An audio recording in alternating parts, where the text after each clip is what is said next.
Hey, before we dive in, don't forget to hit that subscribe button and join the community. Because here, you'll always be the first to know what's shaking the financial world. Alright, let's get into it. So, let me ask you something.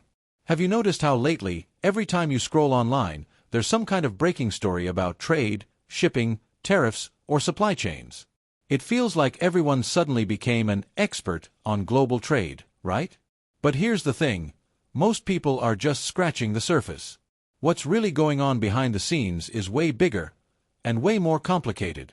And trust me, some of the smartest people on the planet just gathered in Singapore to talk about it. But before I tell you exactly what they said, let me paint you the picture. Think back about 15 years. The financial world was all about the same old concerns: credit risk, operational risk. Pretty standard stuff. But now, the rulebook has been flipped upside down. Suddenly, banks aren't just worried about who can pay back a loan. They're stressing over something that used to barely make the list: non-financial risk. And why? Because technology has stormed into the world of trade like a hurricane. Banks are no longer judged just by their financial muscle, but by how sleek their platforms are, and even how advanced their artificial intelligence tools have become. Yup, AI is no longer just a Silicon Valley buzzword. It's actually deciding which banks stay ahead and which ones fall behind. But don't get it twisted. Just because something has a QR code slapped on it doesn't magically make it safe. A trade certificate might look more digital than before, but fraudsters are already finding clever ways to game the system. Imagine billions of dollars worth of goods moving across borders, and someone tweaks the origin just enough to dodge tariffs. That's not just a glitch, that's a major risk. And here's where it gets even juicier: money. For almost a century, the US dollar has been king in global trade. But in certain parts of the world, especially Africa, that crown is starting to slip. Dollars are hard to come by there, and as the continent builds stronger payment systems, the future may not be as dollar-dominated as you think. But that's not the only ghost from the past haunting us. Some experts say the vibe right now feels like 2008 all over again. Remember that. Banks are dusting off old conversations about risk and resiliency that they haven't had to worry about in years. Political uncertainty, new tariffs, conflicts, you name it. And on top of that, nobody really knows where AI is heading. Will it transform everything or just overhype itself into irrelevance? Nobody has the answer yet. And while all this is happening, companies are quietly rethinking how they manage their supply chains. The old just-in-time strategy, where everything arrives right when you need it, kind of collapsed after the pandemic.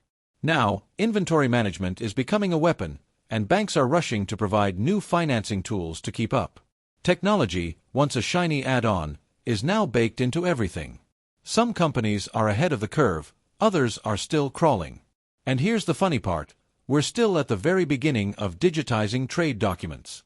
Right now, it's mostly about copying the old paper forms into an electronic format.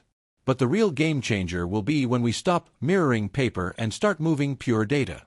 That's when efficiency really explodes. And let's circle back to Africa, because that's where the spotlight kept landing.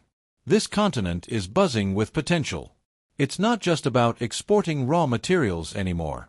With booming agriculture, critical minerals, and a young population, Africa could easily become the next global powerhouse. But here's the twist: it doesn't want charity. It wants investment, and the world is starting to listen. Of course, we can't talk about the future without talking about ESG, environmental, social, and governance standards. And here's where Africa flips the script again. Unlike heavily industrialized nations, Africa only contributes about 4% of global emissions. But nearly 20% of the world's population lives there. So, pushing the exact same climate rules as Europe or the US. That doesn't really fit. For Africa, ESG isn't just about carbon, it's also about health, education, and infrastructure. And small businesses, especially in developing economies, are caught in the middle of all these new rules. They need guidance, support, and, let's be honest, affordable solutions if they're going to play on the global stage. So, after hearing all of this, what's the takeaway? Well, the future of trade finance isn't just about money, it's about risk, technology, politics, and even morality. It's messy. It's unpredictable. But if there's one thing the experts agreed on, it's this: When trade flows, the world changes. And the ones shaping those flows, they're not just crunching numbers, they're shaping the future. So, what do you think? Is Africa really about to become the new frontier? Could the dollar actually lose its grip on world trade? And will technology save the system, or break it? One thing's for sure, this story is just getting started.